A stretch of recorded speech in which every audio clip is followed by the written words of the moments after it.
got my mouse. Lindsay, just in time. We're just starting out. I was watching through the door. So our meeting outline, this is just kind of an overview of what we're going to cover today. First, we're going to go over our season goals. This is what we set kind of during these meetings, how we want these seasons to progress during 2024, looking into 2025. You remember we had these meetings. We laid out different options based on what our projections were showing, what we could set the bag limits at, and hopefully not risk over-attaining any species. So we have our certain goals. I'll show that slide next. We're going to go over a review on how this year unfolded, this year being 2025. We're in October now, so we're getting towards the end of it. And then look ahead to 2026. And at that point, I'm going to kind of open it up for conversation if you guys have questions on it. So first year, the top bullet point we've had in place for a number of years. Since I've been in this capacity as the assistant project lead or the project lead, strive for year-round fishing opportunities. If you recall, this year we started the fish at a 4-fish bag with a planned increase to a 5-fish bag July that we had to then respond to and reduce it to 4, and then we had to reduce it again to 3. We had a lot of conversations with different angling groups leading up to that 3-fish bag. Did we want to ride it on 4 a little bit longer and have to do a near-shore closure, or did we want to reduce it down to 3? Got a lot of feedback asking to ride it as long as we could at 4 fish and then go to no nearshore fishery, but we have this as our primary goal, so we had to kind of fall back on that. We've had these public meetings. That is still one of our primary goals. That is open to change. We have lower quotas. We've had lower quotas beginning this year. We're going to have lower quotas again for black rockfish next year. If it is no longer a desire to have a year-round fishery, something we could discuss. We'll get into that one later. The other goals we have are to provide as much harvest opportunity as we can. Recently, we opened up sablefish for 10-fish bag. We have a long leader fishery going on for a couple of years now. Flatfish is still available with a 25-fish bag. So there's other opportunities going out there. We have a third one being kind of reduce our regulatory complexity. Regulatory complexity usually sub-bag limits, or when we had halibut at 3 days per week, that's complexity, or having different size limits for different species, that's complexity. So reduce those as much as we can. That's also one of our goals, while also providing as much opportunity. It's kind of a balance there. And then minimize discarded fish. And usually discarded fish comes with a regulatory discard. So if you have a sub-bag of a species, you want to keep fishing, you'll have to throw over some of the fish that you've reached attainment for to catch ones that you may not have attained yet. So we want to reduce as much discard as we can while opening up as much opportunity as we can. Kind of went over this a minute ago. So you'll see on the left side, we have we had a 4-fish bag that began the year. Again, we had the planned increase to a 5-fish bag July 1. And we had to respond to a lot of effort, bottom-fish effort that came through late July. I think it started around July 21st or something like that. Effort came up, black rockfish attainment was going up through the roof, so we had to respond, reduce it down to a 4-fish bag. August 18, that did slow down a little bit, but not much. We still saw a lot of effort throughout August and even into September, and we had to reduce down to a 3-fish bag. So that's what we looked at as far as how we responded this year. Looks like 3 in-season changes. One of them was planned, but we did have to do 2 in-season changes, which is much more than we want to do. Going back to that whole regulation complexity, that's not ideal, having to change the bag limit that many times through a year. So that is not ideal. It's just how we had to respond to this year. Other bag limits we have, again, I highlighted the flatfish. We also have 2 lean cod, and we've had a sub bag for canary. More recently this year, Cabazon for flatfish. The other regulations for 2025 this year, these are not changed from last year. We removed the depth restriction a few years back. This is in light of yellow eye rockfish. It hasn't been declared rebuilt yet, but it's trending that way. We just had an assessment that's suggesting that maybe it is. It has to still be approved by NIMS, and it has not been declared yet, but it could be declared very, very soon. And that could open up additional opportunity. Not saying we'll be able to harvest yellow eye anytime soon. I don't know what that number is going to be. Right now, we have to manage to a certain number, but that is based on the discarding of yellow eye. But because it's being that population's getting better and better, growing, rebounding. We've opened up more and more fishing. Like I said, the depth restrictions have been removed. One of those regulatory complexities that we're happy we got removed. We'll be looking at other opportunities that we can open up more fishing opportunity based on what's happening with yellowline. So that's a positive. I know there aren't that many this year, but that's positive. This is how we've been tracking. So this is our angler trips. This is bottom fish angler trips per month through 2025, September 2025, compared to the past few years. We're right there in the mix of how it normally is. This isn't a big surprise. Following that up, this is our black rockfish. You'll note that we're still right in the mix, even with these lower bag limits. This year we just had a lot of black rockfish landed. Not the best year for it. Like I said, we had to, if you were at these meetings last year, we were talking about how we were gonna have about a 30%, 33% reduction of black rockfish quota. So we were going from, I can't remember exactly, 380 metric tons down to 260 metric tons. So it's a big decrease for black rockfish. How are we gonna respond to that? That's why we started the year with a 4, and we went up to a 5 based on some feedback we got from the different coastal communities we reached out to. And then we had to respond to 4 and 3 because you can see we're above that red line. We've already exceeded our black rockfish allocation. Fortunately, black rockfish is combined with the blue and deacon on the federal side. We don't set up our seasons as the complex. We set it up as species specific, because that's how we're supposed to manage it to that ACL. But having it as that complex does allow us to utilize the blue deacon complex with black rockfish. In this case, we exceeded. So if you recall, not a great year, but in 2017, we were in a similar situation. We didn't have the blue deacon complex with black rockfish, so we had to do nearshore closure that year. This year, we didn't have to do that. We just had to adjust and reduce as much as we could, because we were also jeopardizing the black, blue, and deacon complex this year. This is canary rockfish. We're getting real close with this one as well. That is numbers through September. This is a one fish subbag. Unlike black rockfish, which is an Oregon-specific stock assessment, so ACL is ACL, annual catch limit. That catch limit is specific to Oregon, that is approved at the federal level.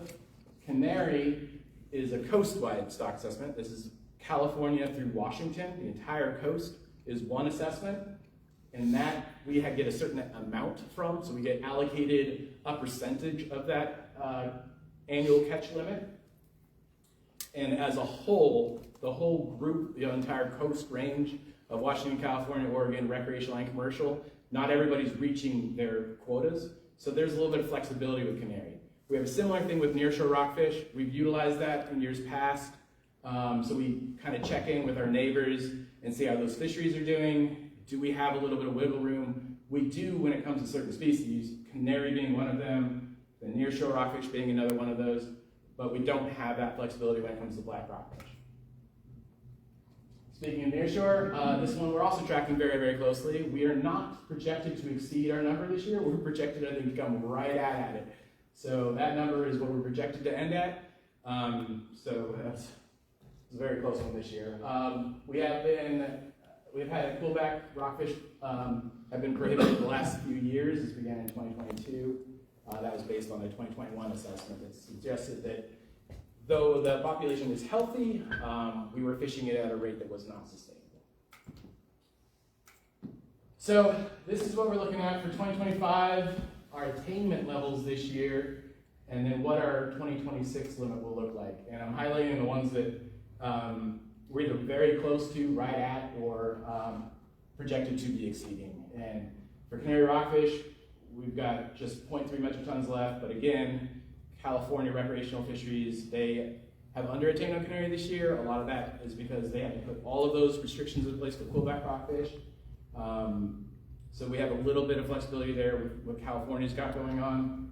And with the nearshore rockfish, to our north, Washington doesn't have a nearshore fishery, so they usually leave a little bit of nearshore on the table. So we kind of utilize that from year to year when we need to. But with black rockfish, like I mentioned, we don't have that flexibility. The only flexibility we have black rockfish is the blue and deacon, and we're right now we're at 29. with 3 more months to go, well, actually October, so how many months left? 3 months. 3 months left to go. We're going to get real close to our allotment of both the black rockfish and the blue deacon combined. So we're getting real close this year. In 2026, there is a little bit of a bump for black rockfish. That's because we did a catch-only update. I'm not going to get into the whole story, but we got a little bit of a bump for black rockfish because it was under-attained last year. So we ran another catch assessment. The stock assessment said we could attain a little bit more next year. Nearshore is going to go down a little bit, and Canary is going to go up just a little bit, and potentially a little bit more. We're still working on Canary as we look at 2026. It might be. Ocean boat harvestments, that include commercial? No, that's all recreational, but if you mean commercial is charter, yes, but charter is recreational. That's how we collect all those together. In Oregon, we do have a nearshore commercial fishery. Yes. What's this? So we have black rockfish, we have recreational. It's 76% of the attainment. So that 266.3, that is not, or sorry, that's 2026 allocation. So next year, 2026, recreational fishery will still get 76% of the overall allocation annual catch limit that we can have in Oregon. Commercial gets 24% of it, and that's been the breakdown forever. I don't know when that 2002. 2002. So we've had that same ratio breakdown since 2002 for all of these species. Blue deacon is also heavily weighted towards recreational, not the nearshore fishery. The nearshore rockfish complex, that one's split more half and half. They would market that one a little bit better. They wanted a little bit more of those species. And the black rockfish and the blue deacon rockfish is kind of the bread and butter of our recreational fisheries, so we needed that a little bit more. In the other 2 states, Washington and California, do they have an inshore commercial fishery? California does, Washington does not. Washington opted to not have a nearshore fishery. I don't know what year that began, but no, they don't have a nearshore fishery. The mid-90s. Mid-90s, I think. Yep. That's where we're having a problem here locally. We need to separate the commercial fishery from the recreational fishery. This past couple of years, there's been long lines out there on the common reefs that most of us go to.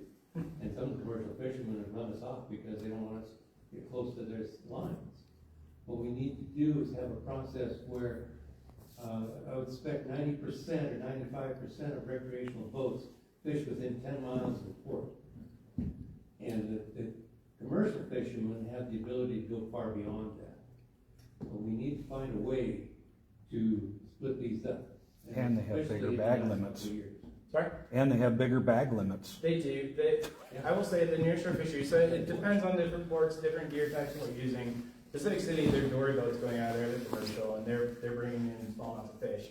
That's not what's happening. They do allow access to people to dump fish. So a lot of your black rockfish, lingcod that are caught from the nearshore fisheries, those are sold at your fish and chips place up down the coast.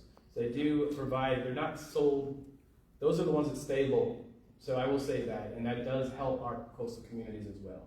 It is also a very small percent, or not small percent, but it is a reduced percent compared to what the recreational anglers are getting. And it does provide these fish and chip places to have that. I know the ones out of Pacific City, they sell their fish to South Beach Market right there. So you're missing the point. The point is that recreational fishing takes place close to the ports, and we are limited. When you have commercial boats or several boats come in there that are capable of taking thousands of pounds, you can wipe out those reefs that the recreational fishermen are trying to fish. So we need to make a split and find a way to separate these 2 fisheries.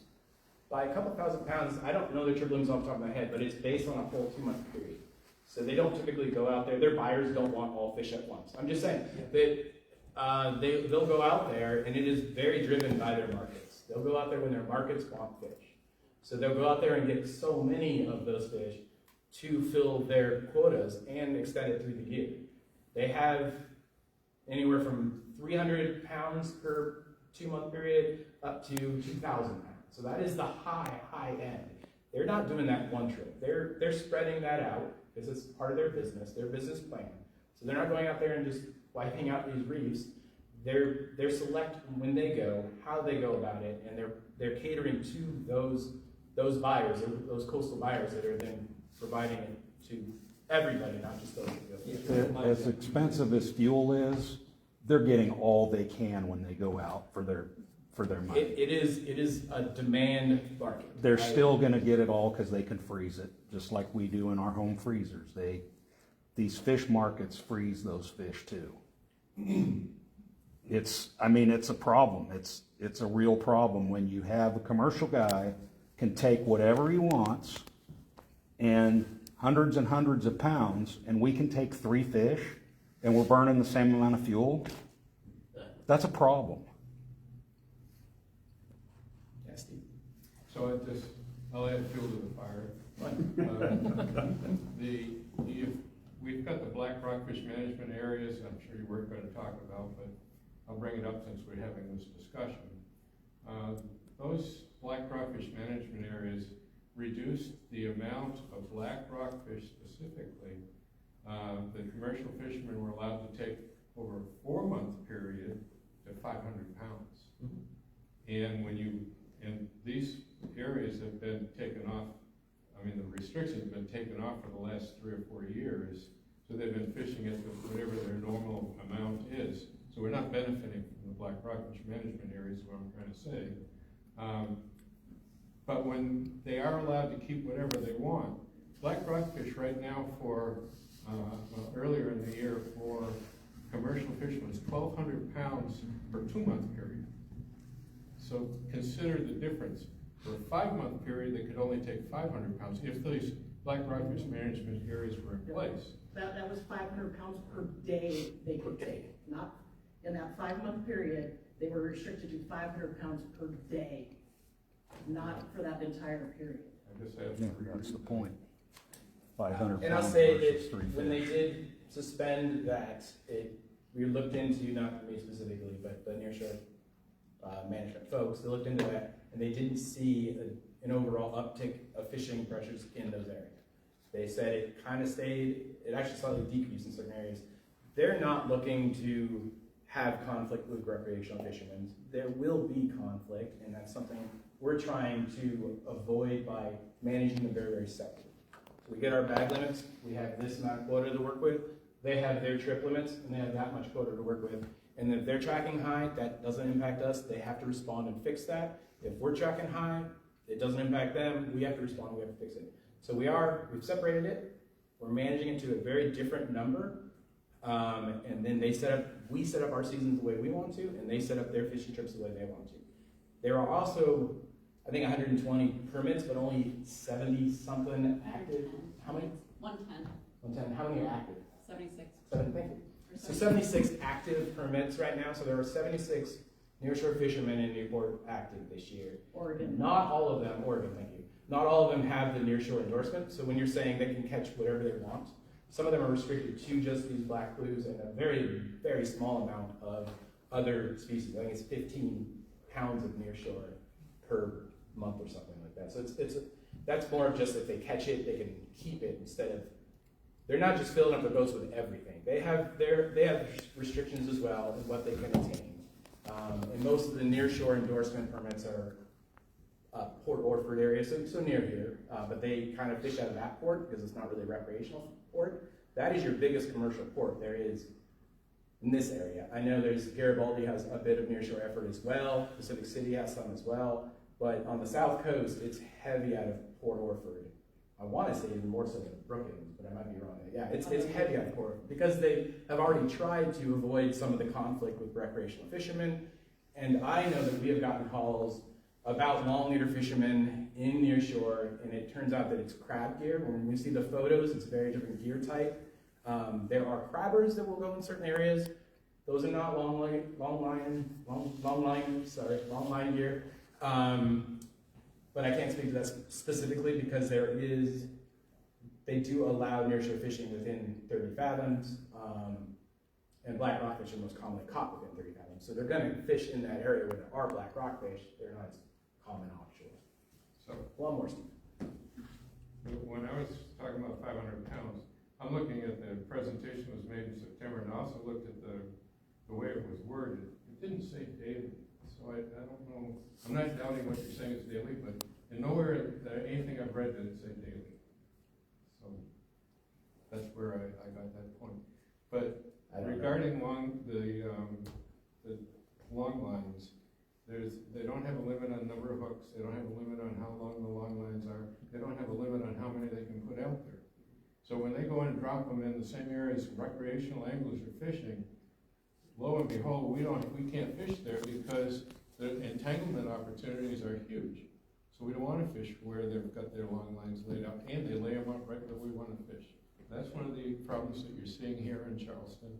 There are 8 in the Banton complex. There are 8, at least in September when this presentation was made, 8 commercial fishermen fishing out of that area. Well, 7 of them at least were fishing out of Charleston, and they can move around. There's no restriction on what ports those 76 that are active can fish. 40 of them are fishing out of Port Orford, and thank God. And I gave up on Port Orford as a recreational opportunity because commercial fishermen own that port, and they have pretty much locked this up. So fine, give it to them. But the rest of the ports, and Rogue River, Gold Beach area, 17 of those licensed, now that's of the 110, however many of them active, I'm not sure. The 17 of them are out of Gold Beach. So, and that's the road reef outside of Gold Beach is heavily fished. A lot of Gold Beach folks go out of Port Orford. Yeah, and, well, yeah, that's a bit of a hike down there. But And we were out here, went out a couple times this summer. There's 4 or 5 reefs that we like to fish, and we went from one to the other, and each one had the whole set of long lines over the top. We just pretty much couldn't fish. So, gotta be some better way to do this. I'll say this meeting isn't about the nearshore commercial fishing. That is, they had their meetings a couple weeks ago. Yes, it is. Yes, it is. It, You are affecting the We're talking recreational about fishing. fishing opportunity. we can talk about recreational fishing opportunity, and it's designed in this way. I If you have, understand your numbers, you do fine with the numbers, but it's a physical application of where we can fish and where we can't fish that matters. If you want recreational fishermen to have the opportunity to catch fish, we can't do it competing on the same reefs with the commercial fishermen. It doesn't work. And right now, they're not limited to outside 30 fathoms. They're fishing right in close to 50, 60 feet of water. inside 30 fathoms. Yes. So there is the RCA, the non-trawl RCA that's still in place. They got pushed back to 40 fathoms, but they fish inside of 40 fathoms with this type of gear. It's in the RCA because of yellowite, where they're more found. They're not allowed to use certain gear types within that area. That is 40 fathoms, is it 30 or 40 fathoms? 40 fathoms to 75 fathoms. That's the area that they are more restricted. They can come near shore more often. A lot of them don't, based on this kind of conflict that already kind of... I think you need to go out there and look. You're more than you think. I'm not saying they're not out there fishing. I am saying that that is not something that I have the ability to change that fishery. That is something that if the state of Oregon wants to change the dynamic of the nearshore fishery, that is something we have to go to the commission. The commission approves these things. Lynn's got something to say. The commission will be taking up these black rockfish management zones, whether or not to re-implement limits in them or not, at the December commission meeting. That'll be part of the package with the 2026 sport groundfish and commercial groundfish or bottom fish regs. The black rockfish management zones will be part of that package. That would be a good place to submit written comment or call in, or if you don't want to drive to Salem, that is when the decision will be made. Yeah. One more, and then we're going to have to move on. Well, it concerns the conflict that is seen now bubbling up between the commercial fishermen overtaking those places that are reachable by recreational fishermen. The conflict, I've been in the business for a long time, but I have just recently heard about this building conflict. They get bullied. They get territorial. It's not going to ease away unless it's addressed. And I'd just like to make that point. Somewhere in the discussion, it needs to be addressed, or the conflict will grow. Which is, I wish there wasn't conflict. I will say that we're both reaching our attainment. So as far as accessibility in general, we're both reaching those numbers. I understand that there is reasons why you guys live here, reasons why you want access to the resource, and that side of the conversation. I will also acknowledge the other side of the conversation, that they have also built this plan. These permits do not change hands freely. There's a limited amount of them. They can't just go buy that license. I don't even know the last time somebody was able to buy a license, but it is, they'll buy it from somebody that already has those, and oftentimes they don't want to change hands. So that fishery is a very slow changing fishery as far as changing hands of who's participating in it. It is possible to get into it, but it's a very slow process. But again, I don't want to get into that. I understand there is some conflict there. I wish there wasn't. It is everybody's resource, not just recreational's resource, not just commercial's resource. It is a resource that we do have to share. I'm trying to get off of this one. I think I'll take one more, but we got to move on from the nearshore commercial fishery. you were talking about it's everybody's resource, but all kinds of fisheries are divided up. And so it's really not everything is commercial fishery resource. And I think if you came in here understanding the problem and how far it's going and where it's going, you wouldn't feel the need to defend this so much.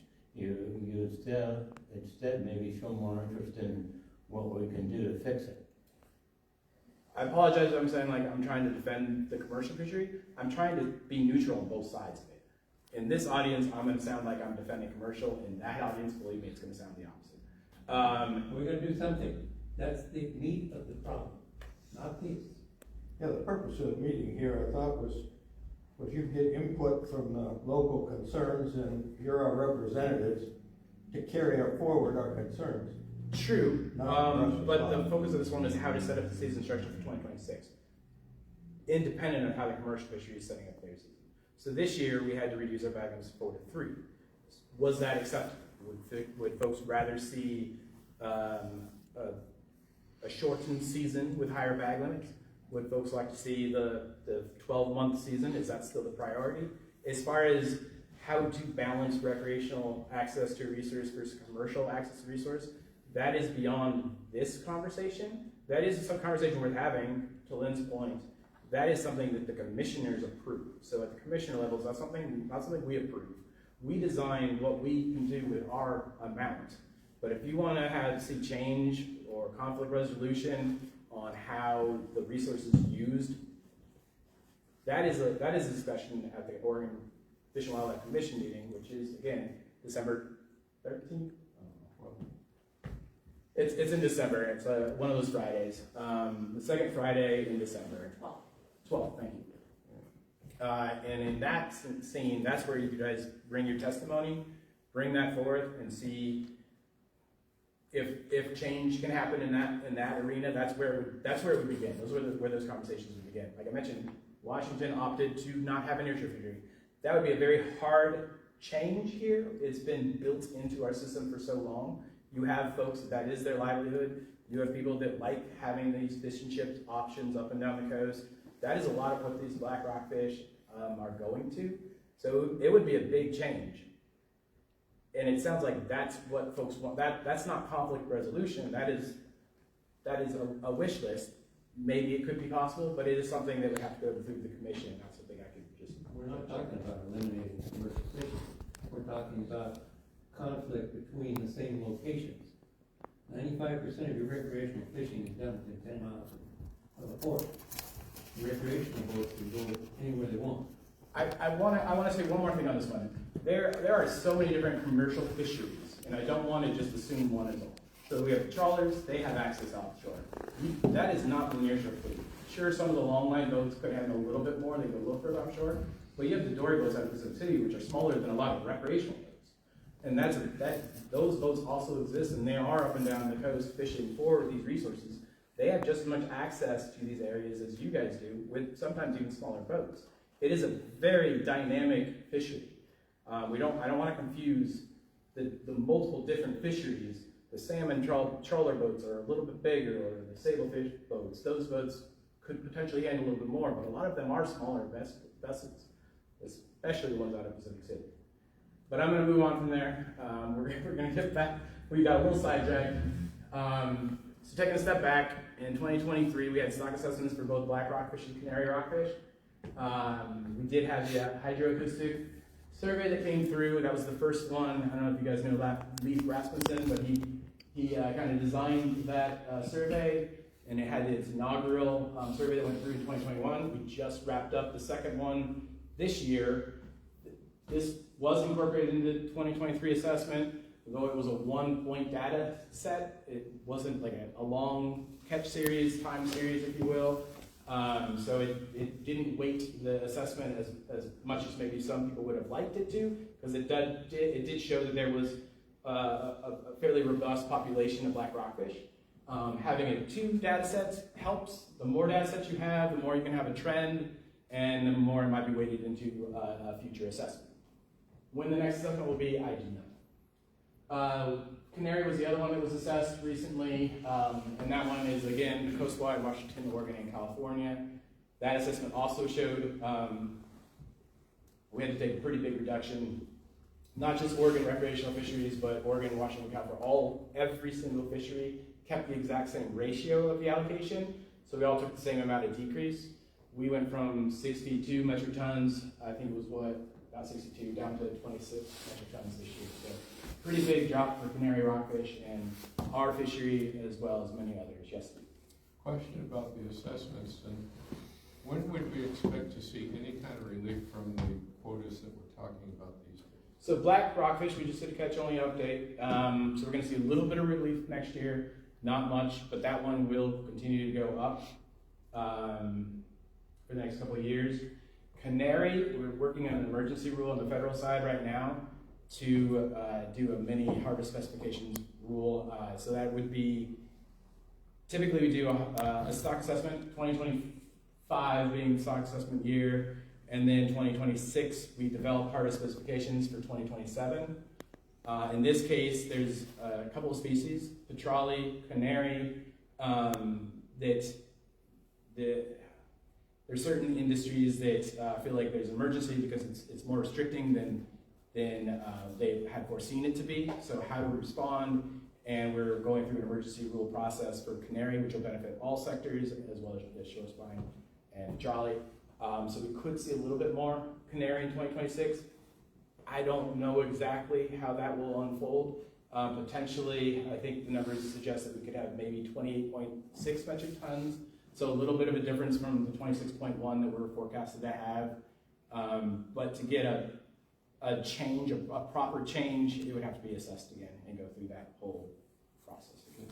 The black rockfish one is the one we're all concerned about because it basically manages our whole fishery. But when will the black rockfish be reassessed so that we'd see a different assessment come out there determining what that quota should be? Black rockfish is getting a little tricky. So when I keep saying at the Pacific Fisheries Management Council is where we get our catch limits, if you will. We're going through the process right now in that venue of separating state versus federal management, who is in charge of certain species. Black rockfish, since it is predominantly caught in state waters, might be shifted out of the council process. I don't know if it will yet. Kind of what I'm seeing is it's a likelihood, but I can't guarantee that. If it does, then it will not be assessed by the feds. It would, I don't know, it might be, it might not be. We're still working on what that would mean, but I doubt that it will be assessed during the 2027 cycle. It could be, but it's a harder sell because these nearshore species are going through a whole big change right now, and I just don't know what that's going to mean for stock assessments. So the earliest would be 2027. 2027, yeah. and that would take effect in 2028? 2029. 2029, so we're looking at a window of like 5 years here. 25 through 28, so it would be a 4-year period of lower quotas potentially. So Yes. that's what we're trying to manage, and then the outcomes of these meetings really determine how things get fleshed out, more or less for the next few years.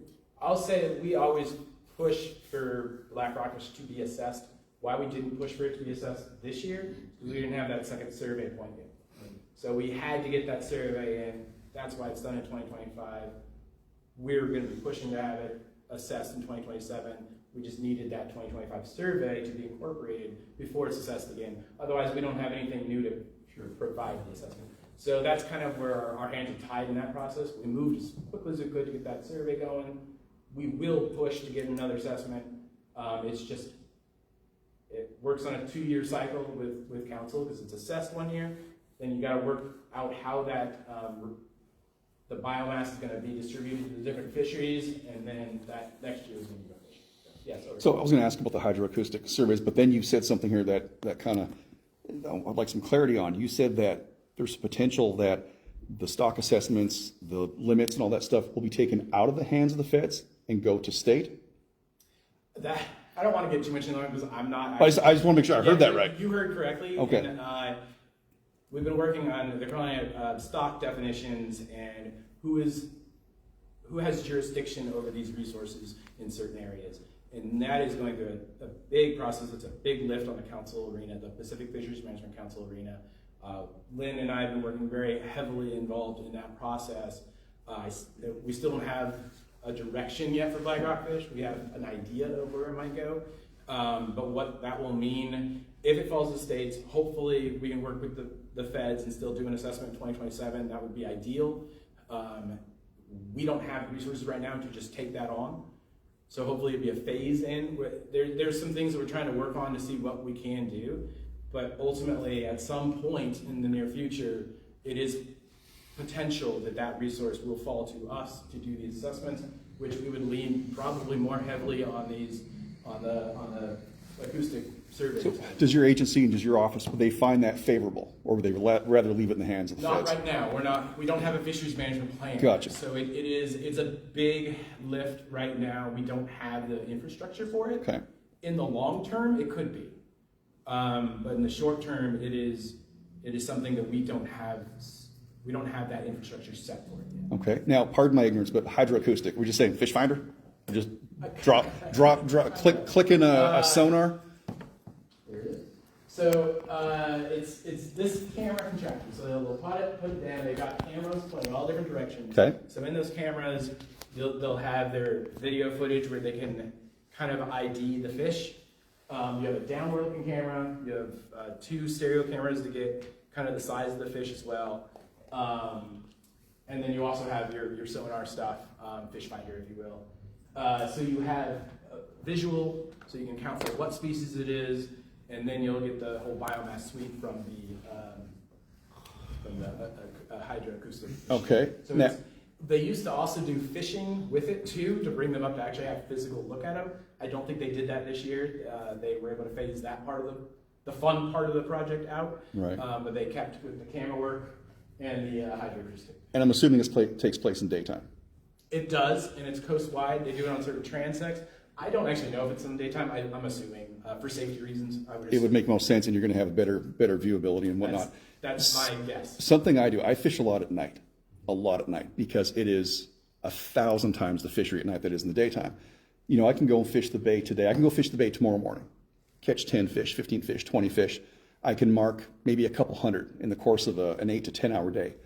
But when that sun sets, all those fish that we don't think are there. And I'm always hung up on this, you know, it's the best data possible, it's the best science possible, but it's so inherently flawed because when I'm out there at night, I will mark, and I've live streamed it to thousands of people. I will see tens, if not hundreds of thousands of rockfish just in that bay. And it's annoying because 5 hours before, I couldn't see one, I couldn't catch one. And I live streamed one evening. I spent 6 hours, 5 hours, whatever it was, the whole thing. And then I went back and I counted every fish I caught. And it was something like 220 fish. I spent more time unhooking fish. I shouldn't tell you that many because mortality rates. But it's shallow water. You know, they're fought really quick. And these are decent sized fish. They're a healthy population. They're a ½ pound to 3 pound on average. Some nights we'll catch 4 and 5 pounders, one after another, to the point where we don't even know what to do with ourselves. We're limited out. We're done. And there's so many fish. They're snapping on surface. So I think there's an inherent flaw in the system, which of course there's an inherent flaw in every scientific system, right? You want to improve it continuously. But just from my standpoint, and to share that information, that nighttime fishery, that biomass that is invisible in the day comes out at night, and it is so much larger than what we actually think it is. So I think we're working on artificially restricted numbers. And how do we fix that? A lot of our information is built on fisheries dependent information anyway, so it's what's Right. been caught throughout the year. I do know that there are studies on that, and they have certainly tracked the different behaviors of different rockfish actually respond differently during night and during day. Mm-hmm. I don't know them off the top of my head. I can't speak specifically to black rockfish, but I've seen some where some are much more active, where others actually go the opposite way. Yeah. So it is dependent on the species. That information is known. I just don't know it off the top of my I head. can make you a list if you want. Sorry? I can make you a list if you want. Wouldn't mind. I don't have it right now. I do not know if that is incorporated into a stock assessment. Can't speak to that specifically, but I do know that the assessors are aware of that. Okay. So I would assume it's incorporated in some way, but I cannot confirm that. I am not a stock assessor. I usually just provide what information I can to help, pretty much from the management side of the thing, what our bag limits are, what restrictions we put into play, make sure they're accounting for all the fish that are caught, that kind of catch data stream. That's my responsibility, make sure that it kind of tracks with what we're seeing. But as far as bringing in that side of the science, that falls the assessors. Understood. Thank you. I have a hard time believing that camera can tell the difference between blue and black in the dirty water. There are certain days I'm sure that the feed is pretty rough, but you'd be surprised at what can be shown from time to time. I would be surprised. Yeah, you could be surprised. I've looked at a lot of video, not from the job I'm right now, but I have done video lander work out of the marine reserves, and you can see it. The cameras we work with were GoPros. These are much more sophisticated cameras that they've got going on here. And even with the GoPro, you could see. You couldn't get a good gauge of depth because we were just using one GoPro in a stereo. To your point, there are some days where you can't see. How they adjust that, I don't. The other thing is, where is Rob's fish hiding during the day that you're not going to Yeah. see? We do have that downward Yep. facing camera, so there's definitely a No, we don't. downward facing camera because, again, I wasn't even working at night, but they definitely have the two trying to get stereo to get the length, and then they have that downward one to get the all ones that are. But a lot of that is just for visual confirmation. That's not how they do the biomass. Biomass is from the hydrants. How do they win I'm gonna move on from. I got one more in the back first. Okay. We moved into the era where we have to identify all the fish we catch because some we keep and some we can't keep. But what about the fish that are not monitored, such as sea trout and vermilion? Is there a limit on what we can catch there? Sea trout, greenling, I'm assuming? Greenling. Yeah, we do have a limit on those. We track everything. So when you get interviewed, every fish that is recorded, the only ones I'm highlighting here are the ones that we're getting close to our quota. So there are quotas, annual catch limits for all of these species. Yeah, but you have a limit of 3, that's 3 blacks. Why can't we have more fish that aren't blacks to catch? We're trying that right now with the longleader fishery. So the longleader fishery does allow access to fish populations that we are not over harvesting, that we have more flexibility with. So widow, yellowtail, can't name them all, silver gray, picacho, I can't remember them all, but there's a list of 10 species that you're allowed to keep in the longleader fishery. Those are because those are under harvested, and they're in a certain area where we know we can target those specifically. Vermilion, we can catch more vermilion, but to the points earlier, they're a little further offshore. A lot of anglers won't go for No, them. we get in the same area to catch everything. We catch typically on the number side of it anywhere from 6 to 10 metric tons a year. I'll ballpark it somewhere in there. So we're not reaching what the quota would be. I don't know what our ship quota is for vermilion, but we're not exceeding it, which is why I'm not highlighting it. It's part of the 3-fish bag. It's just they're not caught very often. And to push people towards vermilion, that would be very hard. It's very I'm specific. not pushing towards them. All I'm saying is you could, in addition to your 3 fish, if you caught some vermilion, Why can't you keep those two? When you have, I mean, we do that with lingcod. So lingcod right now, lingcod is a species that folks do know how to kind of target. And I know that's not what you're trying to say, but that has its 2-fish bag.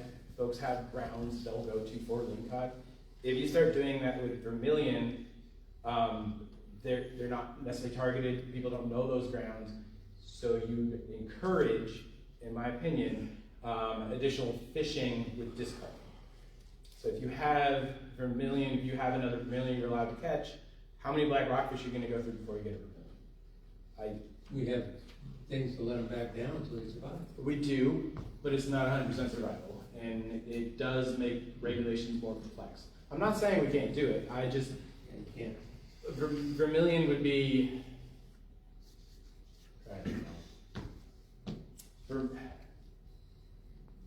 I haven't seen a whole lot of vermilion in the data yet, so this is the first time this one's come up to me. So it's definitely being captured. Everything's being captured in the notes. That's what they're doing right now. So it's something that we can definitely follow up on. I don't have a great response on that one right now.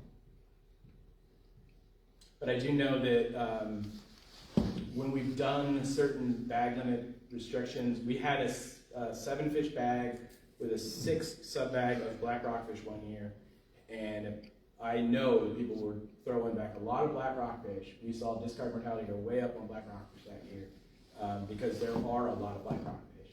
So people go through black rockfish to catch that other species, and that's what I envision happening, and that's not an ideal setting in my mind. If you're inside 10 fathoms, we don't have any problem with release. It's a deeper, if you go much deeper. I think inside of 10 fathoms, they do have a high survival rate. It's 89%, I think, something like that. So that is captured. You've got a spot that I'm not aware of because I don't see vermilion in that close very often. Yes? So when you talk about these quota numbers of so many metric tons, how are they getting this weight? Because when I go fishing, they never weigh my fish. Maybe not yours specifically. That's part of the Ocean Recreational Boater Survey. So we have Orb's crew up and down the coast, Brookings all the way to Astoria. They have a next boat mentality when they're sampling. So they're at the port, they catch a boat that comes in, they sample that boat. Well, Sometimes they get check biological data. Sometimes they'll just do interview and collect information, the numbers of fish. They have certain quotas, or not quotas, just looking for. Requirements, yeah. So they'll have to get so many lengths and so many weights of so many species. Once they've reached that requirement, then they'll just do counts, because the counts is what we really need, but they also need the biological data as well. But biological data takes more time. So once they've reached their biological data requirement, then they'll just focus on counts. But once they're done with an interview, done with a boat, they look up and see if there's another boat coming in, and then they'll go to that boat. Oh, I know. They check us all the time, but they've never weighed my rockfish. Ever. I've never seen them pull a scale out on a rockfish. Scales? They don't do scales. Well, how do they know how big the fish is? How do you come up with a metric ton? They should do a length and a weight. So it's not accurate. Are they not? I mean, I don't know your specific scenario, but I can give you a specific scenario with a halibut one time. They weighed it, or they didn't weigh it, they measured it. Yeah, they don't weigh it. And they said it weighed 50 pounds. Yeah, it was an 83-pound fish. I mean, that worked in our favor, not yours. There is one thing going on there. Halibut is managed as net weight. So it is managed. Well, it sounds like this is measured, the quota is by weight. It is by weight. So there's two things happening. Halibut is different. It is managed by net weight, which is a ratio that they use. It won't be the same weight that you're having when you're weighing. It's head on or head off? Head off, gutted. Head off, gutted. So there is a calculation. Every year they measure it and update that and make sure it's still a good ratio. Okay. But they manage that as net weight pounds, not true total landed weight pounds. And by they, he means the International Pacific Halibut Commission. Yeah. Okay, but I still don't see how you can come up with an accurate number if you're not weighing all these fish. So there are folks that are weighing and measuring to make sure that the ratio is accurate to a degree. You're not wrong. There is probably some area. There's probably a lot of error. a little bit of room for error there. The reasons why they don't weigh halibut anymore, because sometimes halibut are very big, and sometimes samplers can't handle that kind. That's a different strain. It's a different level. It's not something we want to put our samplers through. That's part of it. We don't want somebody to lose their fish either, struggling carrying up a halibut. So instead, we have a calculation that we use a certain ratio. What they're quoting you when it's that small of a weight, they're using the net weight because that's what halibut is managed to. It's not landed weight. Rockfish, lingcod, sablefish, that is your true weight. So That nobody checks. They should I see the Has bio anyone data that had their comes in. rockfish weighed coming into Charleston? Anybody in here? So do you see them holding the fish with a device? I've never seen them with a rockfish. Okay. Salmon, Well, we can talk to our. salmon, they do it. They measure them. They always measure them and ask how many you got, but they never weigh them. Okay. Well, we'll bring that up with our sampling bring it team. up. So that's what I say. How does That is one this? of their goals is to You have know. a certain number of weight. I mean, I get there's a formula that come up pretty close if they're actually The only weighing one some that of the we fish. don't weigh is halibut. So if it's not halibut, I've got Justine, I'm checking with the crew lead for the orb sampling to double check okay. their methodology. But Is to it my a pretty knowledge, small number that they have to weigh? I mean, maybe there's a not- certain number. Yeah, Is it a we real- actually reduced it because of the overall burden on these on the samplers to get more interviews to reach more anglers. We lowered the requirement from black rockfish and lingcod recently because we get a lot of those. We have a pretty solid number of those. But if you have if you bring in a brown rockfish or something like that, they should be getting that because they don't see those as often. So in those cases, they should be wanting to get a length and a measurement. To your point, I haven't interviewed you, I haven't seen that, but I know what the goals are and what they're supposed to be doing. So the goal is 10 per species per week per sampler. So over the course of a week, sampler A needs to measure 10 black rockfish, 10 canary rockfish, and space it out to try to get a good average. And when we have 30 samplers during the key season, that's 300 fish in a week overall throughout the coast. And that's from the person who leads the sampling program. So the other thing is weighing fish takes time, and a lot of anglers don't like to be getting interviewed and having all their fish touched and weighed. That's So- part of the game, though. We don't like paying high license fees either, but we're gonna be paying more. It is trying to be that trade-off. I mean, there's a lot of things we don't like, but we have to put up with, you know. One over here and then. I want to circle back to the survey piece. You said that Oregon may go towards taking away from the federal survey and having it local, where Oregon does the surveying and gets the data. With the cost of how much our licenses have gone up and the tags have gone up, and now we have an ocean endorsement fee, how are we going to offset that cost if we're now eating it? So the ocean endorsement fee is what's going to feed into this. I have a slide on that later, tying it into that. That is part of why the ocean endorsement fee has become a thing, so we can have this survey more often. Funding is always an issue. Not entirely sure if I followed everything you said. So ODFW does the survey. We are the only ones who do the survey. This survey is ODFW. It's our research team, not the feds. We have structured it in a way that we can provide that information to the stock assessors who are from the Fisheries Science Center so they can utilize this information. So it is the ODFW gathering the data, and then you give it to the feds. Okay. This data is in-house. This is part of our research team, and that will remain. So that team is there permanently. This specific survey, we got to get the boat. It costs a lot of money. They were able to find funding for it this year. That's not always a given. There was a big push this year based on that the one data set from the survey that was done in 2021 wasn't weighted enough from some opinions. So we did another one to give it more weight. And now this endorsement would help future assessments. So we want to continue this catch series. This is a very valuable resource.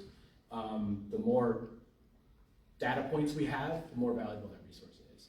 And that would still be within ODFW. So just to help, the survey that Christian's talking That's all about it is. was a plus. In the last assessment, it actually helped us. It may not have helped us a lot, because there's only one data point, but it was a lot better than nothing. And the second one hopefully will be a build on that and will give us more and better information, which would help the next assessment whenever that takes place. And whether Oregon does it or whether the NIVS does it or who does it. So the good news is these assessments seem to work in our favor. And then about the sampling and the weighing, I was at Charleston's cleaning fish. I actually witnessed the sampler weighing fish and taking samples. And I also noticed that the people that caught the fish weren't too happy about it. So Rockfish or? Yeah, rockfish. See, I don't have a problem with them checking my fish. Me neither. It's part of the game. That's part of what we do. And I got checked, I don't often get checked out of Winchester Bay, but I came in one day and lo and behold, the checker came running out. Apparently there weren't a lot of boats coming in or something. They got me. And in the bag that we had a brown rockfish, which we hadn't even recognized. The checker looked at it and says, huh. And then I looked again and I said, oh, that's a brown rockfish, right? She says, yeah. So she grabs that brown rockfish and she examined that thing left and right. So we're trying to get more data on brown rockfish. We also had a deacon in the bay, which we rarely get out there in deep water. She was very interested in that fish as well. But the rest of the fish, she just counted them and everything was okay. So the only point is that they do take some weights, but only on a very minimal scale compared to other things they do. And there's a lot of anglers that don't like being held up while they're trying to clean fish. So I get that. Thank you. Well, now they only got to worry about 3. So it won't take them as long. Yeah, right. This is just showing the catch rates over the last few years in both black rockfish and canary. For black rockfish, you can see it was a little bit higher. That was when we had higher bag limits. It went down in 2023. We saw a 5-fish bag in 2023 and 2024. It reduced. I speculate that had something to do with us opening up more fishing area. So that was when we removed the depth restriction. So folks were able to angle a little further offshore. Long leader was building in that fishery as well, so maybe we saw more of a diverse bag coming in from the long leader fishery that also is part of the bottom fish. So, so that could have influenced that a little bit. We thought we'd see a little bit more of a decrease in 2025 with the lower bag limits. We did not. That's why we found ourselves in the situation we were in. We still saw a lot of black rockfish come in this year. Majority of the bag limits this year were black rockfish, as they often are, but I'm actually even a higher degree. There's a lot of Over here on canary, this is just showing that the ratio of how canary was landed in the traditional versus long leader fishery. You see a lot more canary landed in the long leader fishery, which makes sense. That fishery was kind of developed to target widow, yellowtail, and canary. But you can only keep one of those. But now you can only keep, well, yes, I know. But what I'm showing on this slide right down here is showing just how many long leader trips there are. So, I guess not long leader trips. How much canary total mortality is associated from long leader trips versus traditional fisheries. So it's still heavily weighted to regular bottom fish fishery because there's just so many more bottom fish trips. Your more traditional style, not your long leader fishery. Long leader fishery makes up about, I don't know, 5,000 roughly trips per year, angler trips per year, compared to 110,000 angler trips we have a year. So it is less than 5%. It is a small amount of the angling effort that we see. So it is still heavily weighted towards the traditional fishery, even though the catch rates are so much higher in the long leader fishery. So with canary, I mentioned that we went from 62 metric tons roughly down to 26 metric tons. We might have a little bit of relief next year. I can't speak on that just yet, but we're still looking at 27, 28 metric tons as opposed to 26. So not a whole lot more. What would that mean? Well, this year, as I showed on the graph before, we're tracking to either reach that allocation this year or slightly exceed it. So what do we do next year? Do we approach it the same way with a one fish sub bag in both the long leader fishery as well as the traditional one? So we can maybe keep that one fish bag throughout the full year? The idea of having a one fish sub bag for canary is that we know that species is a schooling species. So if you catch one, you keep that one. Hopefully you move somewhere else because if you drop your lines back down, you're probably going to get another canary in that area. They do school. That's kind of the idea concept as to why we had a one fish sub bag. Or we could increase that, have it be whatever the bottom fish fishery is, and have no sub bag in the bottom fish in the regular traditional bottom fish fishery, and then just go to no retention once we reach that allocation, that number. Not too long ago, we had no retention of canary, so it is something we can do. We had that for 15 years. Also not ideal, but it is something we could look at. So, and this, I'll pause and kind of ask a question on that one. Would folks like to see a one fish sub bag to keep that opportunity, even though it's very small, available all year? Or would you rather open up canary a little bit more and then go to no retention once we reach that amount? Knowing that we would have to go to no retention before it was reached because we'd have to account for discard mortality. So that's No retention of canary, or no retention like we're done fishing for the year? Canary. Okay. Yeah, because canary, we know we can go to no retention of canary. We've done that. We've had the fishery in place for 10 plus years of having no retention of canary.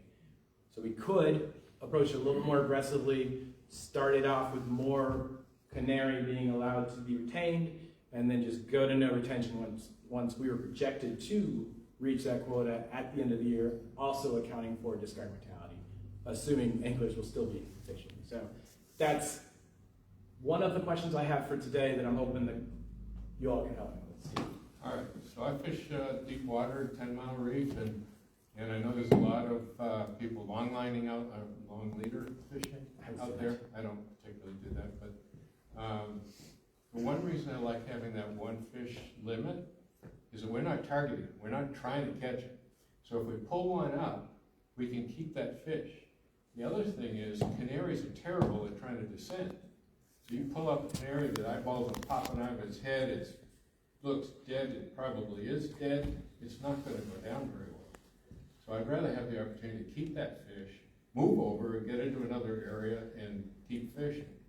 I don't like the idea of having to descend fish if we don't have to, particularly canaries. Other fish do better, canaries don't do well. Heavier weight. Any other feedback on canary rockfish? I think option one makes the most sense for sustainability.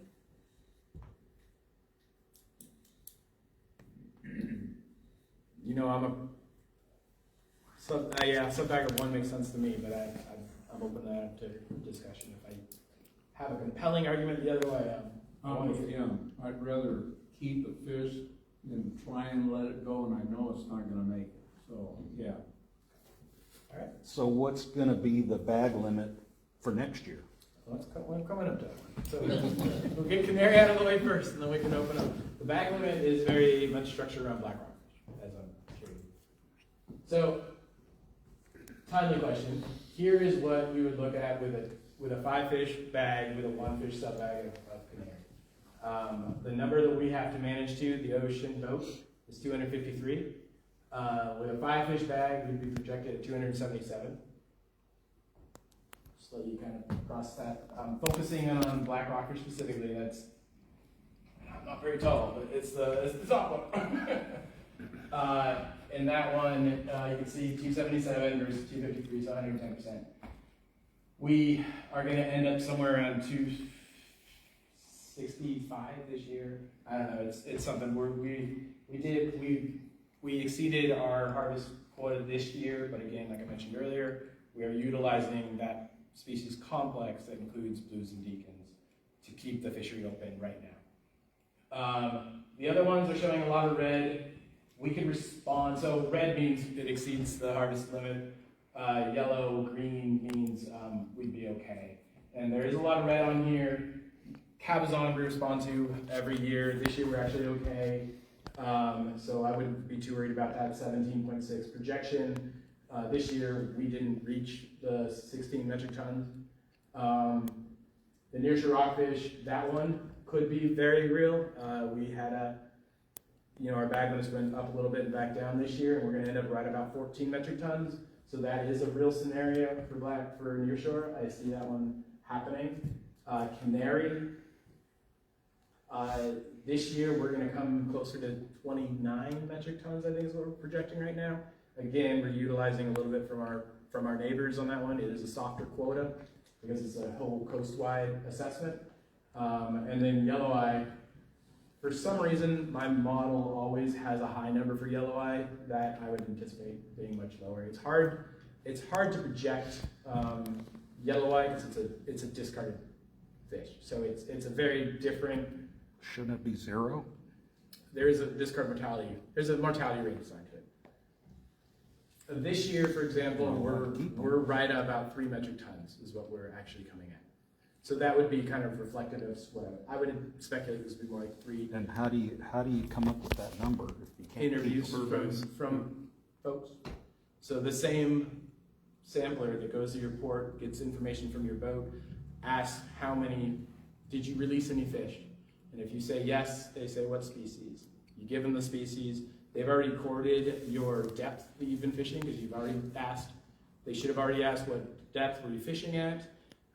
Did you use a descending device? So they record all this information, and each species has a different discard mortality rate assigned to it based on depth, based on whether you used that descending device or not, and then we have to account for that mortality rate. So, and that information is incorporated into assessments too. I know there's always trade-offs on do I say it, do I not say it. I'm a proponent of just being honest, because those assessments aren't going to provide good information. I mean, if you're saying I'm not catching fish, then that fish is not being incorporated into an assessment suggesting there's less fish. So if you're saying there's no fish, that's the only resource we have for those assessments, then our assessments are going to say there's no fish. So you can help yourself out one way, but you're hurting yourself another way. So just if you're honest on that one, then those assessments can incorporate that information. Then those assessments are more accurate. Then you can see what's actually going on out there. So I recommend being truthful when you're being asked what did you release, so we have a better baseline of what's going on out there. Shoot. Oh, no, that is worry about it.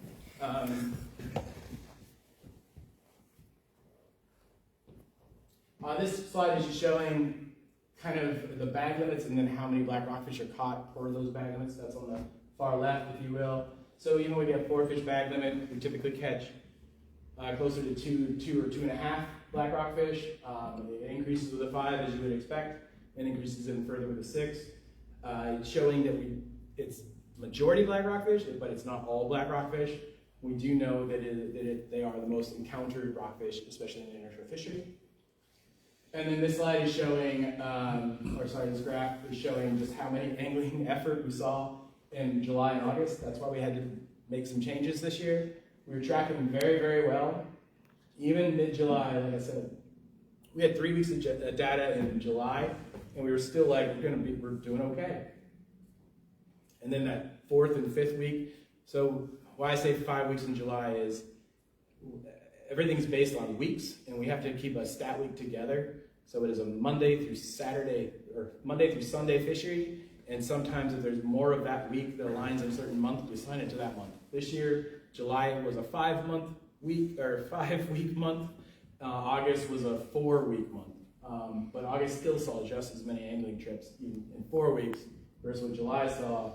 So those were just 2 very, very, very busy weeks, or months. And we saw the black rockfish go way up. The kind of pale blue line drops down quite a bit in August compared to the angling effort. That is because we went from a 5 to a 4 midway through the month. And then in September, you still see that we still saw a lot of black rockfish. So black rockfish has been the dominant catch this year. It always is. It just seems more extreme this year from what we were seeing in 2024 and 2023 and 2024. This year was one of those crazy years where there's just a lot of black rockfish being caught. Wouldn't that suggest that the population's pretty good? I mean, that would be the quality of black rockfish has been excellent this year. It's older fish, which tells me that there's a good population of quality fish. You know, it'd be one thing if you're catching foot-long rockfish, every time you're bringing one up, and it's like, man, there's nothing but babies, where are the big ones? That suggests a problem. But when I'm bringing up 5 to 7 pound black rockfish, Those big. that tells me. There is typically a delay on what you're seeing in the water and it's incorporated into the assessment. That's just how it typically works, getting the information, providing it in.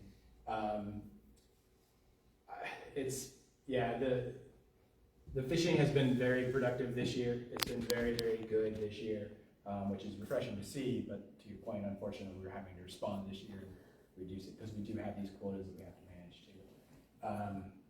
But it was definitely a good year for black rockfish. This is showing what it could look like with a 5-fish bag with a 3-fish sub bag of black rockfish. Those who know me know that I'm not a fan of this one particularly. When you go to a sub bag of black rockfish, typically what I see with that is regulatory mandated discarding of black rockfish. So you catch black rockfish, you want to fill your bag with something else, you throw the black rockfish back, you drop your line back in the water, chances are you're going to bring up another black rockfish. That's my argument from years past. This year I have a whole different reasons why I'm not leaning this direction. If you remember that slide I showed earlier, we have maxed out on, we're utilizing the blues and deacons to overcome our exceeding of the black rockfish, and we're utilizing that entire complex this year. So there's no more blues and deacons that we could have used this year. The nearshore complex, which includes China, copper, quillback is in there, brown rockfish, grass, gopher, a number of other species, that complex has also been exhausted this year. We're tracking right at it. So the only species that I can think of in the nearshore, well, a couple, we could have harvested more greenling, we could have harvested a little bit more cabezon, and we could have harvested more lingcod. But otherwise, there wasn't much else to put effort towards. Lingcod are already their own bag anyway. And then the other resource, the other fish that we had more availability or more room to harvest are encompassed in the longwater fishery. Not vermilion, that one's a new one, but the longwater fishery does allow access to these widows and these yellowtails and the hen canaries. But that's kind of what we're looking at for this year. A sub bag of black rockfish. Usually when you have a sub bag for a species that dominates the catch, you have to have something to displace it. And there wasn't anything to displace that this year.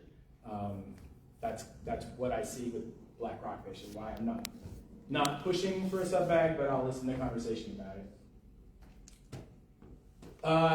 Here's what I just kind of covered this. So you can see with black rockfish, we've already exhausted that. Nearshore quota is already, the nearshore rockfish is already hitting close to theirs as well. We have 14 metric tons. We're already at that pretty much. And then we have blue deacon that we're already utilizing for our black rockfish. So we've already maxed out on all these other species that are found in the same area. So it'd be hard to have a sub bag. What else are you going to catch? We're already catching everything. So here's options looking for next year. And here's where I'm going to want some more feedback from the room. So we can look at a general marine bag for 5 fish, but as you will remember when I showed that slide, that meant we would be catching roughly. Again, I'll say my modeling shows a point estimate. So that 277 that it was referencing, that means that there's a 50% chance of catching more than it and a 50% chance of catching less than it. Catching that number specifically that's not quite what the model's trying to do. It's giving you a ballpark figure and then suggesting it could go a little bit over and a little bit under. Think of it and put down like 10 or 15 metric tons on each side of that. That's kind of your range. But it's a 50% chance of being over that number and a 50% chance of being under that. That's a better way to look at it.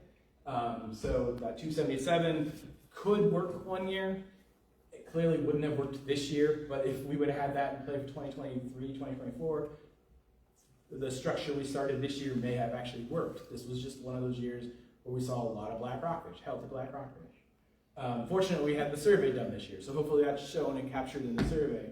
And I will say that when you're doing, again, I'm not a stock assessor, but the stock assessment is fed by this fishery dependent information, and they're looking at trends through that. The survey that is the second annual survey, what that is trying to bring to the picture is the total biomass, the total abundance of that resource. So it's trying to fill in some of the data gaps. You can see the trends all you want from the information that you provided in the fishery, but if you don't know a starting point, that's what's been lacking from that survey. From the assessment. That survey is trying to provide that total abundance, which is a key piece. If we could show that there's more fish than is being assumed, then we could have higher backgrounds. We would have higher quota to work with. The other ones that we have here are, again, that 5 fish with 3 fish subbag black rockfish. This one just increases risk to other managed species as well as discard waste. And then finally, we have a 4 fish bag limit. Reduces complexity. This year we tried to go from a 4 to a 5 and then had to respond to it. If we just started with a 4 and went the whole year through, that's not showing it. I'm gonna go back. Now I do the trick. Showing this one, so this is the 4 fish bag again. It does show currently that could potentially get us there through the end of the year. In a scenario like this, we set the year up with a 4 fish bag. If it was tracking a little bit high in August or September, that is a scenario where we could discuss what is the risk to the overall complex. So if it ended up being slightly over that 253, that is something we could discuss. Is it worth uprooting the fisheries to reduce that harvest rate? Or is it something we could utilize the blue deacon complex? We would have to keep it within that area. That is where it gets kind of that hard line. But that is kind of a flexibility that we might have. But if setting it up at that higher bag limit, that's something we would have to, we know we're gonna have to reduce if we're tracking so high because we already planned that in season. So, clarify that a little bit.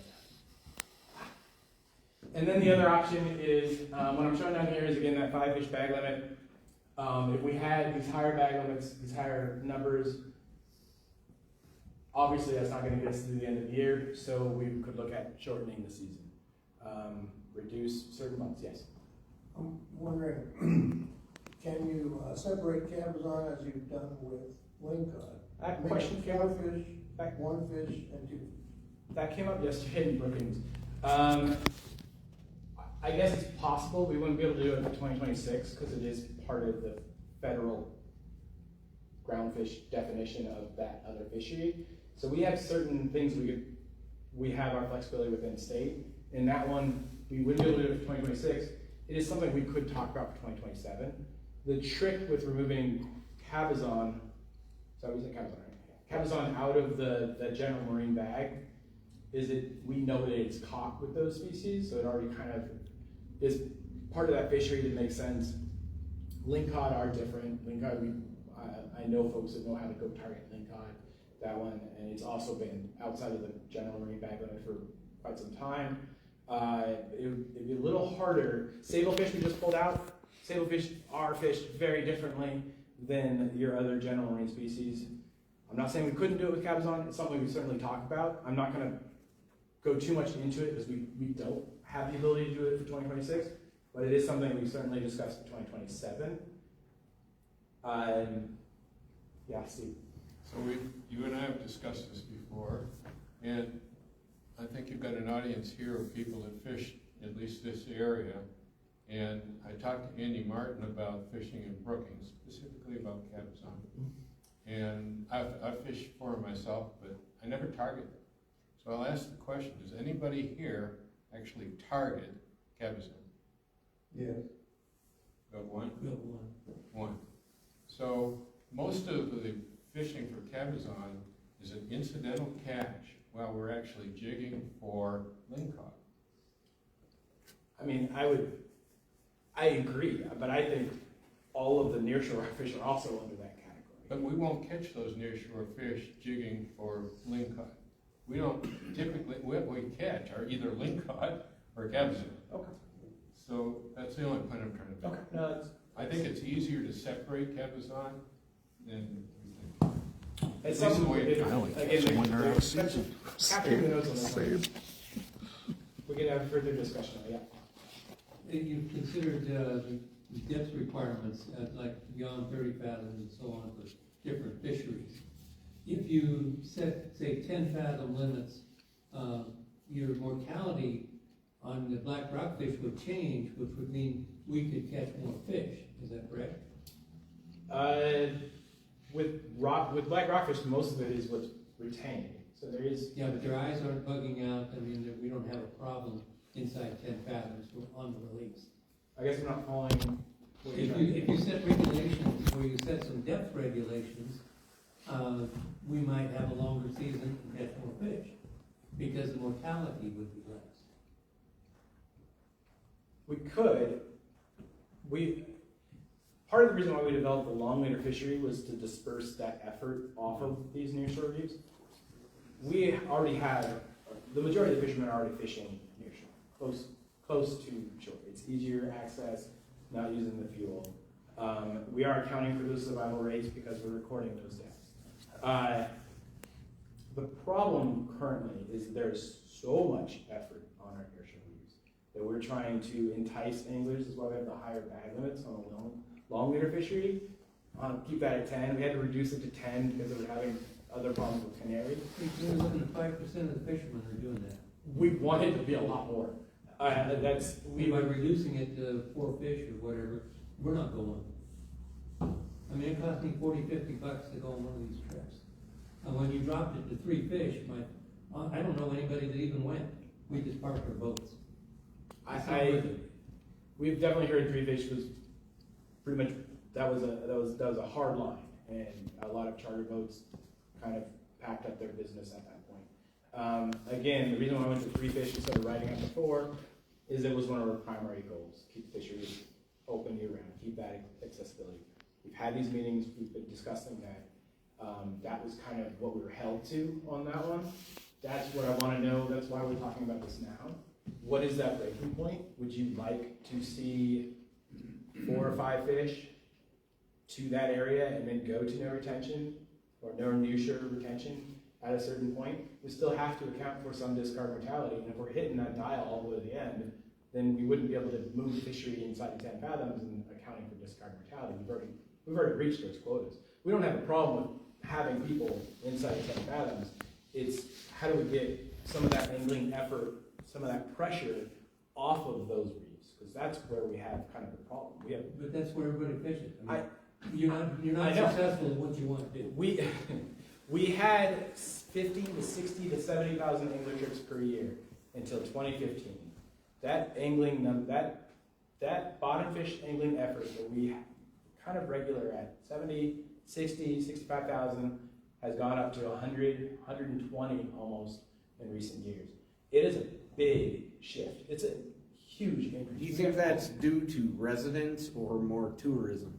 Both. There was a marketing campaign. How about lowering the limit for out-of-state people like Alaska does? That is something that's tricky. That's a regulatory complexity that would cause some issues with enforcement, I would assume. Anything could be discussed. That'd be a hard one. It'd be hard. It'd be hard. That would take, because I saw that graph in June, July, and August. It just went whoosh, when the limit hit 5. So a big reason why we went to that 5 fish bag in July and August is because that is the most beneficial for the charter industry. So if you're now reducing out-of-state bag limits, that's not helping the charter industry either. So the charter industry is more important than what we get to do. The year-round fishery is how we're balancing. But you just said you did it for the charter industry. There are 2 things happening here. There is year-round fishery that the charter industry doesn't want. They would rather have a much shortened season, higher bag limits. So we are keeping it year-round based on feedback I've gotten from private anglers. And we tried that increase in July and August based on feedback from the charter industry, yes. We're trying to balance both. We got the wish list from both sides, and we thought, based on what the numbers were in 2023 and 2024, we thought we could actually have a 4 fish bag through June, increase to a 5, and ride that out the whole year. Like I said, like this chart shows, that we weren't anticipating. That doesn't always happen. It could happen. It could happen any year. It happened this year. So then we had to respond to that. and then we had to reduce. We're not trying to cater to charter, we're not trying to cater to private. We're trying to work with what we have with the resource that works best for all. So we did increase it based on feedback that we got from charter industry, which does provide opportunity for anglers to go fishing. Yeah, but they also take a Folks that lot can't of fish. afford boats, people that can't have access to certain things that other people have access to, allowing them to still go fishing. But they do take a lot of fish too. As a charter boat as a whole, yes, but the person is the one buying that license. So Yeah. that person still has to buy a fishing The license. charter boat captain usually takes a limit every day too. That is their choice if they're fishing. They shouldn't be able to. They're commercial fishing at that point. I don't know many that do, but I'm assuming Everyone I've some ever are. seen does. I- Especially on the rockfish, because they'll sit there and get them and they say, oh, we'll upgrade. Swap out Smaller ones for the deckhands deck. also. Smaller ones for the deckhand and the captain, and the If they have customer a gets to fishing do it. license, like, They shouldn't be able to. They're a commercial boat. They're not, they shouldn't be able to. That's just my opinion. Well, we can talk about that one. I don't know how that one would go. This is the first time I've heard that as a concern. So that is certainly something we can discuss. They're capturing the notes. I mean, they're already making a bunch of money when they take these guys out for a couple $100 to get 3 fish. They're, You know, yeah, I'm not gonna go on that one. Yes. Say you have the 4 fish limit for the whole year for 2026, and it comes July and August, and people just aren't fishing as much as they were, say, 2023, 24, 25. And there's a lot of opportunity left in our quota. Could the bag limit then go up, say October, November, December, so we could meet that quota if we stuck with the 4 fish rather than trying to predict the variability before the season? Yes, we do have just like we have the capabilities of decreasing, we do have the ability to increase. So if it is tracking what we would not want to do, just as an example, running on this hypothetical, if we're tracking low, it would have to be low enough that we can go up and not have to go back down. We don't want to do that because that provides that regulatory kind of complexity that is an issue. But if it is looking like we could increase it with minimal risk, I'm not saying it has to be like clear cut and dry that there's no way we're gonna have to go back to reduction. But if it is trending one way and we're like, oh, we have the room, we can increase it, yes. That is certainly available. Steve.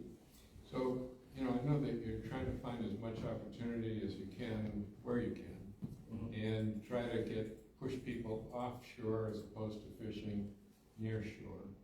And one of the opportunities that we miss, and you created the long leader opportunities, which now I'm happy that you did that because, the charter guys running out of Winchester Bay really jumped on that bandwagon. They use those trips a lot, particularly when it comes to a 3-fish bag limit.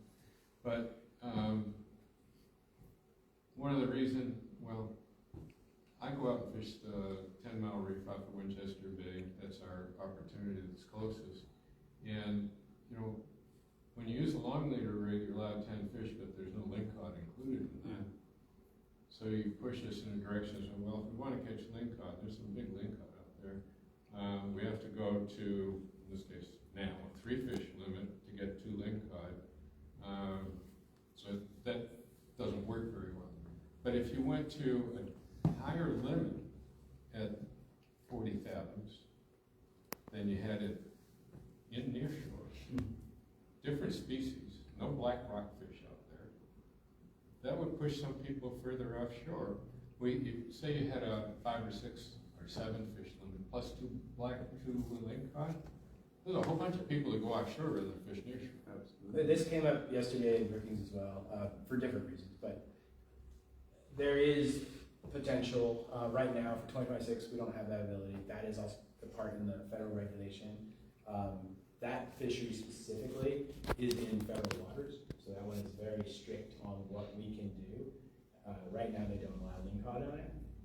With yellow eye still being overfished, once that is rebuilt and declared rebuilt by them, there could be some more federal waters. Right now, the whole concept of the long-lived fishery, that design, that gear type, is to keep you away from yellow eye. If you're now catching link cod, you're right back where the yellow eye. Once yellow eye are declared rebuilt, if we have a little bit more flexibility there, that is certainly something we could look at. Not for 2026. Again, that is a federal fishery. I don't see an avenue to change that for next year, but I do see a potential avenue to change that in 2027. So that is a possibility. I think that would be a good one, because a lot of us would go further offshore to do that than we are now. It is almost, I'm just gonna do a quick time check. It is almost 8, I have like 3 more slides. Okay. Do you want this question now or can I, okay. Okay. The bottom of these options here, closing a 4-week window during the summer months, and how would that help our economy? I will say in certain months, and it doesn't have to be like the August month, it could be like a half July, half in August. I didn't write these up because I'm trying to sell those points. I'm just trying to provide different options. And the idea on that one was there's other opportunity. Maybe I used the wrong window, but say there's a period where there's more albacore or salmon. Maybe we just don't do nearshore fishing for a month where there is a lot of fishing effort and kind of the ocean's calmer during those months. Go do long leader, go for albacore, go for halibut, go for salmon. That's kind of the concept. I totally understand if that's not a selling point and I'm not trying to push that one. That is just a brainstorm, just throwing options out there to see what people think. That's all that is. I don't like it. Nope. I have not gotten a lot of positive feedback on that one, so I don't see that one going anywhere. And then here, just some other, we still have the link guide. Do we want to go from a 2-fish bag to a 3-fish bag? That is, again, with this, with yellow eye looking better and better, that is something we actually have available in 2026, because in the federal regulation, it is 3. We have it at 2 at the state. A lot of that is based on the feedback we've gotten from angling communities to keep it at 2. Would folks like to see 3 next year instead of 2? Where are we again with the quota? With the quota on lingcod, we're doing really well. So lingcod benefited quite a bit when we put in all these restrictions for yellow eye. So lingcod, we don't even have an Oregon-specific quota. We're part of the entire north of 4010 nearshore complex group. So that entire area, which includes north of 4010 nearshore fishing, your kind of open access fisheries, your fixed gear fisheries, and Oregon as well, we're nowhere near that level, so we could increase that. What would be the downside to going to 3? Thank you. Sorry? What would be the downside to going to 3? More impact on yellow eye, and we have more. I don't have an immediate negative response to this at all. We've kept it at 2. We've pitched it the last few years, and the feedback we've gotten had been like, keep it at 2, kind of keep it at 2, and I'm feeling the room has shifted a little bit more towards like, let's go to 3. So I'm asking again, if folks in this room want to see it at 3, the reason we've kept it at 2 is based on feedback we've gotten from the angling communities. I don't have a biological conservation concern for going to a 3, I'll say that. It is something we'll have to monitor and track as we always do anyway. The big impact as to why it was at 2 for so long, again, was because of yellow eye, not directly tied to the You could curry, I think, and maybe I'm wrong, so much public favor by allowing 3 lingcod, even with the reduced limits and everything else. I know. Like, I don't know if you saw me start doing this when you said 3 lingcod. I was like, wait a minute. I Screw- target that's a more big reason, lingcod. yeah. I think that would take a lot of pressure off Yes. the rockfish. We You know, all- if I get 3 lingcod and maybe incidentally catch 2 black rocks, I'd be happy with 3 Yes. lingcod and a couple black That's rocks, some and blacks, I'd yeah. be fine. And even if you took the 3 lingcod and did it from like April to September, had like a section of time where you have 3 when there's more heavy pressure on your blacks, that would Yeah. make a lot of sense. Like Because in in the those lower su- months, like January, February, March, when there's not a lot of blacks being caught, 2 is still sufficient during that time frame. Or you can do a mid-season change, like you said, right? Make it 3, and if the numbers aren't trending, I don't, currently, Yeah. with the numbers that we have to manage to, I don't have a concern next year for Lincoln. I think we're gonna come close to. the pinky promise, you give us 3? metric tons. Show of hands on 3. No? This happened. All right, so finally some good. So I got a couple more slides, and I'm trying to wrap it. It's almost at 8. So this is just kind of filling up the rest of the bag. There's no change being proposed for these. Again, sailfish for 10, flatfish still has to 25. Why can't you keep lingcod with the long leader? Why did they choose that? The long leader is developed to avoid yelloweye. That's the whole concept of longfish. So if we allow the lingcod, that's where yelloweye are caught. Again, if yelloweye is declared rebuilt, we can reevaluate that situation in 2027. It's a federal fishery, so I can't mess with that one right now. But 2027, we can potentially look at that one again. And with the good news, so we also have the nearshore endorsement coming in, annual fee of $9 for your annual one. Again, I don't want to go into this one. This is not my ball game. Just something that I have to make sure you guys are all aware of. It's happening in 2026. I will say, back to what we were talking about, that endorsement will help fund directly these surveys. So it is going to go right back into the angling communities. It is designed that way. It's not going into a general funds thing where it'll go to other things. It is designed to go back into the fishing community. So, and with that, I think I'm out of business cards back there. So please take a photo of this if you need to contact me. I don't even have my personal, my work phone on there, but yeah, please email me, and then that number will get you to our front office, and then I can direct you to me. Yes. So I don't know, you've got closure on what people would prefer of the options. I was going to open it up here. I just want to make sure you get that out first. But yes. So those of you, you're at a 3-fish limit now. Of course, that's like a closure in itself. We're not fishing on it. Those of you who prefer to have a 4-fish limit next year, or have a truncated season, or have a mixed bag, which obviously Christian doesn't favor. In fact, I don't favor it either because it only gives you one more fish. If you gave us 7 fish and 3-fish bag, we'd have a different conversation, I think. So would you prefer to go to 4 fish next year, or would you prefer one of those other options? So I could do a 4-fish. Yeah, Again, we throw those 3 lingcod on there. That changes my whole outlook on everything. Absolutely. Yeah, you throw another lingcod, and if you're talking about, you know, guys on a boat that's big, Yeah. you know, if yelloweye gets rebuilt, It's there.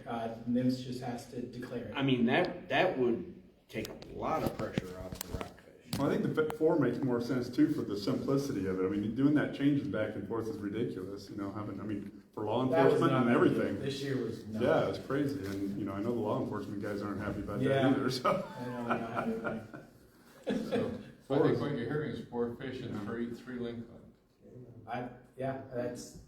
That is the simplest as far as complexity goes.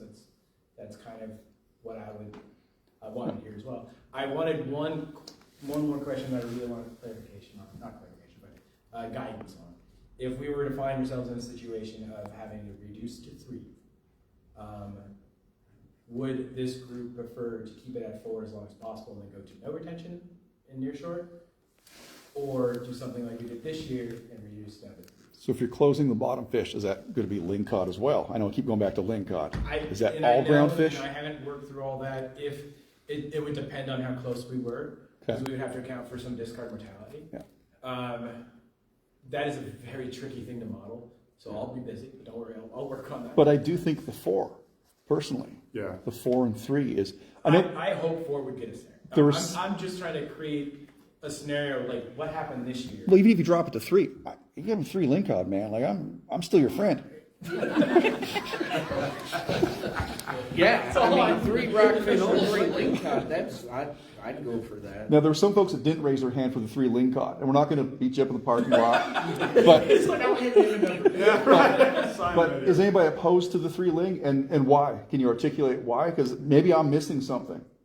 The only thing I'd say about the lingcod is there is a real heavy fishery in the commercial side of things.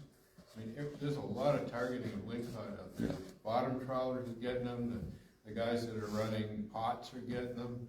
So, you know, don't mistake, there's a lot of pressure on lingcod and other fisheries. And those fish, lingcod, you're used to catching them on the reefs and on the rocks. They move out. They don't just stay there. You know, they come back. So they're all around. The only thing I'd hate to see is, you know, and this happened to yellow eye. We hammer the hell out of lingcod. Next thing you know, you can't keep any.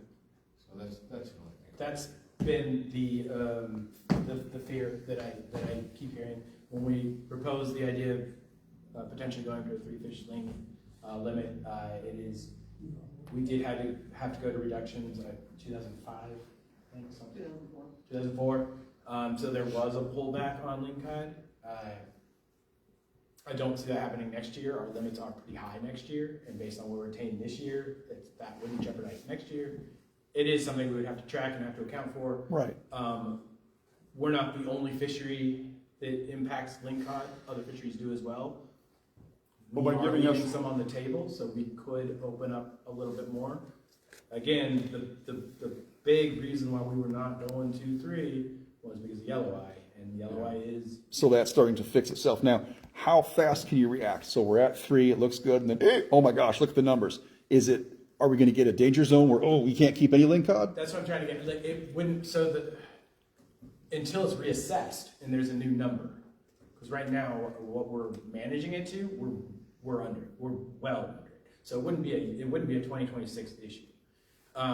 If lingcod is assessed and then they're like, oh shoot, we should have been doing this, that's when it could come into play. And that I cannot predict. I can't tell you if that's going to happen. But it depends on how much faith we have in the current assessment and what the next assessment will be. Oh, none, but I mean. That's when it would change. It wouldn't change during the year. It will change. So right now, when we have an assessment, so 2025, we just had assessments, those harvest specifications, what we can catch, don't come into play until 2027. So you're looking at the same time frame. Okay. So even unless it's declared like overfished in danger, then they'll redline it, then they'll make changes right away. But if it's like, oh, you've been overharvesting, we need to reduce your impacts, it would be that 2-year cycle, that next year, wouldn't even be the direct next year, it would be like a year and a half later, that's when it would come into play into our bag limits. So it's not a 2026 reaction or response, we have that room. It's not even a 2027 because we didn't assess lingcod, so it wouldn't be a 27 or 28. If it's assessed in 27, the earliest we would have to respond would be 2029. Okay. But we can Earliest- talk about it next year, right? Sorry? We can talk about it next year at this meeting. We can. Yeah. Yeah. If we make it 3, we can still talk about it next year and go back to 2 if people want. That's certainly at play. But it's on the same timeline as what we're doing with black rockfish. So it has to be assessed. We have to get a new catch limit that is approved, and then to the different sectors, the different fisheries, and then those fisheries adjust and fix their bag limits or trip limits accordingly. So we still have, I'm trying to say there's not going to be an issue for 2026. After that, it would depend on assessment, and if the assessment was like, oh no, we might have to respond very quickly. But very quickly usually means like that next January, Right. Versus normal, which would be the January after the 1st January. So it would be assessed 2025, implemented January 1 of 2027. That's our typical process. So with the data that you have on where we are for the current year and where we're at with our quotas, how far behind are we in the information we get? So today's fish that were caught, how long would it take for us to know where we're at based on today's catch? We get preliminary information Wednesday or Thursday from the week before that ends on a Sunday. So it's a week behind. But that's preliminary. It's kind of rough. It's kind of rough. And then, because it's not done as a weekly wrap-up, so they're still collecting weights and lengths, believe it or not, for the entire month. And that average is encompassed by the monthly scale, but we do effort by the weekly scale. And we'll encompass that entire month. And then at the end of the month, we'll get another preliminary bit of information, usually about 10 days after that. And then a month after that, we get final. But the preliminary at the end of the month wrap-up, the 10-day after the month, that from the final one, which is a month and 10 days later, is usually about the same. They Okay. usually don't find a whole, that's done by the same process. Melanie and I have worked up a system where we can track it at that weekly level, but that is her and I, like, crunching numbers and trying to do the best we can with the information we have. It's rougher, it's close. We have a good idea, but it's not the official numbers that have been sent to RecFin, which is RecFin is where it houses all. But if we needed to watch our quotas on a closer watch it- we level, watch it we're on a a week weekly schedule. behind. Yeah. Okay. It's quicker We're than I about thought. 5 days behind the week. So if you did go fishing Monday, that would be like a 10-day later, because that Monday falls into the week that ends on a Sunday. So in that scenario, it's about 10 days later. Still pretty quick. So in Winchester Bay, we don't have any fish counters now for next 7 or 8 months or whatever. How do you come up with what was caught? Do you go through the parking lot and count how many boats are out there? I don't know exactly on Winchester Bay. I do know that there are certain ports that have less sampling rates going on. We do our best to capture what we can. A lot of it will be used from borrowed past years. So there has been year-round sampling at one point, and they'll use that information. I don't know exactly. It's beyond me a little bit, but they try to borrow from maybe a neighboring. Oh, I think that's what they do. So they'll use like Winchester Bay. They'll use Coos Bay as a reference point. So there's usually a similar ebb and flow. If weather's nice, fishermen will go fishing. So it'll be. So you're guessing, it's got a number. Yeah. Educated guess. But yeah, we do use neighboring ports to kind of as a reference point and a balancing. Winchester Bay is usually less effort than Coos Bay, so it'll just be like you'll use the same kind of ratio. Again, I that's me off the cuff and what I seem to recall, but I don't do that sampling runner. But I'm past time, so I will take like final questions and we got to wrap it up. I don't see it. I'm going to wrap it up. You're done. All right. Well, thank you. As a whole, we don't like your agency, but y'all did great. Thank you. Thank you.